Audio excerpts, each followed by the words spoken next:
Long live, long live. Long live, long live. Zindabad, zindabad. Zindabad, zindabad. Long live, long live. Zindabad, zindabad. बेखेबाव बिटिआरनि मोनफ्रोमबो बियाबाव UPPL दोलोनि दोहौ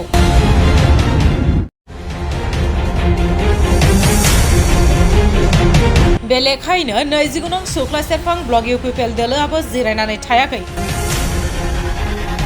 जौगानायनि थासारिखौ नुनानै सानफ्रोमबो इउपिपिएल दोलोआव जयनिं जानायखौ नुनो मोन्दों 29 नं सुख्ला सेरफां बियाबखौ इउपिपिएल दोलोनि आवथायाव लाबोनो थाखाय सानफ्रोमबो थाद'नाय गैयै जयनिं हाबाफारिया सोलिगासिनो बिटिआरनि बिसायख'थिखौ नोजोर बोनानै इउपिपिएल दोलोआबो थाद'नाय गैयै जयनिं हाबाफारिखौ लागासिनो दं बिटिआरनि 29 नं सुख्ला सेरफां ब्लक इउपिपिएलनि बानजायनायाव सुख्ला सेरफांनि बेन्दोंआव थानाय औबारि भिसिडिसिनि बेन्दोंआव थानाय फानबारि गामिनि रायजो राजाया लैहोर लैहोर फैनानै इउपिपिएल दोलोआव जयनिं जानायखौ नुनो मोन्दों बेनि अनगायैबो देवसुङा भिसिडिसिनि बेन्दोंआव थानाय उपरकटि मधुकुसि गामिनि रायजो राजाया लैहोर लैहोर फैनानै इउपिपिएल दोलोआव जयनिं जायो थारैनो फैबाय थानाय बिटिआरनि बिसायख'थियाव 29 नं सुख्ला सेरफां बियाबाव इउपिपिएल दोलोनि बिजाथिखौ देरहासार खालामनो थाखाय रायजो राजाया लैहोर लैहोर फैनानै इउपिपिएल दोलोआव जयनिं जादों बे हाबाफारियाव बाहागो लायो मिरु इउपिपिएलनि दैदेनगिरि प्रदीप नार्जारी आरो मिरु इउपिपिएलनि नेहाथारि खगेन डेका तामुलपुर जिल्ला इउपिपिएलनि गौथुमारि नेहाथारि गणेश नाथजों लोगोसे डीके नार्जारी बिथांमोनजों लोगोसे 29 नं सुख्ला सेरफां ब्लक इउपिपिएलनि आफादगिरि बलेन्द्र नार्जारी गाहाय नेहाथारि करत दासजों लोगोसे इउपिपिएल दोलोनि मावथि आरो रायजो राजानि नुजाथिनायाव मोजाङै मोजां जोबनानै थाङो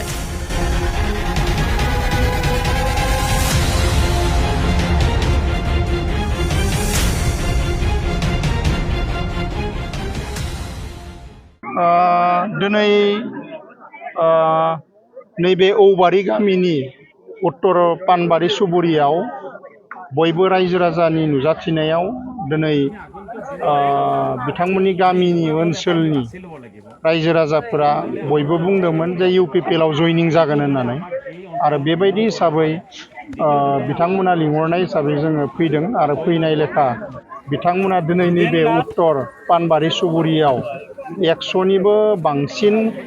सुबुंफोरा बेवहाय जयनिं जादों प्रमद सारनि जि नीति आदर्श आरो प्रमद सारनि जिफोर सरकार सालायनाय बे सालायनायखौ मोजां मोननानै दिनै जयनिं जादों आरो बेवहाय स्पष्ट बुंनो हायो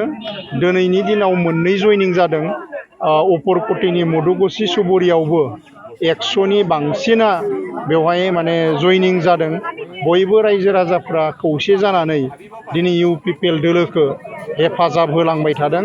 आरो फैबाय थानाय समाव बे सुख्लाय सेरफां ओनसोलखौ डेभेलपमेन्ट आरो बयबो जाति जनगोष्ठीनि सम मर्यादा सम उन्नयन आरो सुख्लाय सेरफां ओनसोलनि जौगानायखौ नायनानै प्रमद सारनि नीति आदर्शखौ नायनानै सुख्लाय सेरफां ओनसोलनि बयबो जाति जनगोष्ठीया खौसे जानानै दिनैनि तारिखाव जयनिं जानो थाखाय रेडि जादों आरो जयनिंबो जाबाय थादों आरो मोनसे गिदिर बाथ्राया बेनोदि प्राक्तन जितु इएम गणेश कछारीनि बे औबारि ओनसोलाव खानथामनि गेजेराव दिनैनि तारिखाव 500निबो बांसिन मानसिफ्रा बेवहाय जयनिं जादों दा बेवहायनो बुंनो हायो जे सुख्लाय सेरफां ओनसोलाव गुबुन दोलोफोरनि जितु भिति गुबुन दोलोफोरनि जिफोर प्रभाब बे प्रभाबा गैया जादों आरो बे प्रभाबा माने रायजो राजाफोरनियाव माने जेरैबायदि बिथांमोना मावनांगौमोन 17 बोसोराव थानानै आरो नैबे 5 बोसोराव थानानै दा जाय माने इएम जाबाय थादों जेरैबायदि सालायनांगौमोन बेबायदि सालायनो हायैनि थाखाय बयबो रायजो राजायानो खौसे जानानै इउपिपिएल दोलोखौ हेफाजाब होदो आरो जुगदान खालामबाय थादो आरो बिनिखायनो फैबाय थानाय जे सेप्तेम्बर दानाव जानो गोनां इलेक्सन जुदि जायोब्ला बयबो रायजो राजाया हेफाजाब होनो थाखाय रेडि जानानै दङ जे सुख्लाय सेरफांखौ उद्धार खालामनो थाखाय रेडि जानानै दं जोङो 1 बोसोरनि आगोलनिफ्रायनो जयनिं खालामबोबाय थादों जयनिंआ दिनैनि तारिखाव बुंनो थाङोब्ला 5,000निबो बांसिन सुबुंफोरा जयनिं जादों आरो बिनिखायनो जोङो आरो फैबाय थानाय समावबो गोबां माने जइनिं खालामनो थाखाय जोङो बयबो रायजो राजाफोरा लिंहरगासिनो दङ बेबायदि हिसाबै जोङो गोबां माने इउपिपिएलनि दोलोनि खामानि थासेयाव थानायनि थाखाय बेबायदि जइनिं खालामनो हायाखै लासै लासै जों खालामनो थाखाय रेडि जादों आरो उनफोराव नोंथांमोना नुगोन जे जोंनि जइनिंआ माबायदि रोखोमनि जायो आरो माबायदि रायजोफोरा जोंखौ हेफाजाब होयो बेखौ नोंथांमोना नुलांबाय थागोन। बिपि बा बिजेपिनि बागा बागा नेताफोर जइन जानो नोंथांजों जगाजग जादोंमोन बेबायदियैनो जागासिनो दङ माने फैगासिनो दङ आरो बिजेपिनियाबो जा बा माने बिपिएफनियानो जा बेबायदि गिदिर गिदिर जि दैदेनगिरिफोर बिथांमोना कन्टेक्टआव दङ आरो कन्टेक्टआव थानायनि थाखायनो दिनै जइनिं जाबाय थादों आरो बिनि आगोलावबो जइनिं जादों आरो जिफोर माने दायो माने बिपिएफनि सुक्लाय सेरफांनि जिफोर पार्टिनि स्ट्रेटेजि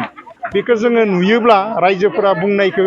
नुयोब्ला आरो जों नुबायबो थादों आरो बेवहाय नुदों जे बिथांमोननि जि प्लान आरो पलिसि आरो बिथांमोननि जि भिटि बे भिटिखौ मोजां रोखोमै नुवाखै मानो होनबा पार्टियाव जेरैबायदि स्ट्राक्चार थानांगौ बेबायदिखौ जों नुनो मोनाखै आरो बिनिखायनो इउपिपिएल दोलोआ बुथनिफ्राय लानानै जिखिनि block level district level central level जेरैबायदि खामानि मावदों बे खामानि मावनायाव जों मोनफ्रोमबो स्तरावनो जेरैबायदि मानसि नांगौ जेरैबायदि दैदेनगिरि नांगौ बेबायदियाव मजबुत जानानै दङ ओंखायनो सुक्लाय सेरफाङाव फैबाय थानाय समाव बयबो आइ आफानि हेफाजाबाव बयबो जाथि जनगोष्ठीनि हेफाजाबाव सुक्लाय सेरफाङा देरहागोना रोखा।